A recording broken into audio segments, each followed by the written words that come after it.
Hello world. Today we're going to talk about the exterior of the Great Giza Pyramid.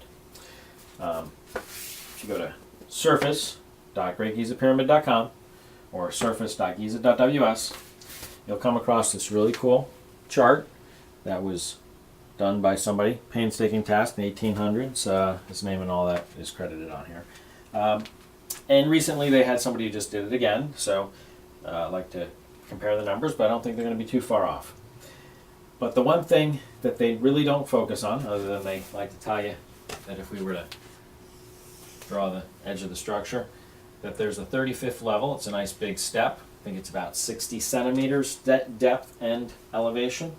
That it's the largest of the steps. Well, there are a couple other ones that are also worthy of note.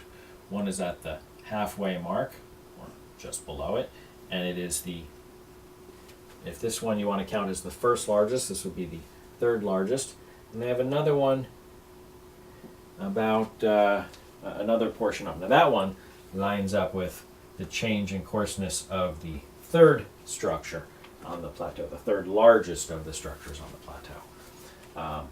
And the halfway mark actually lines up with the top of it, as well as where the conduits go down into the what they would call the king's chamber.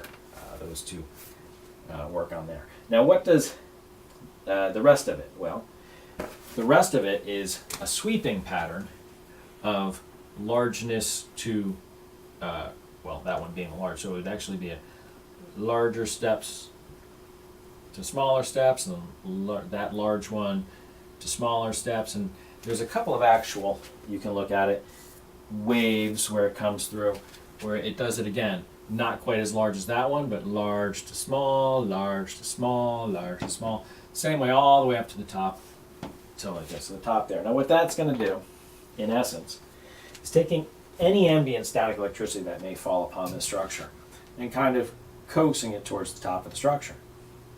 That's just common nature. Which is why today we have the nice antenna on the top of there to alleviate the buildup of static electricity, which would be naturally forming upon the structure.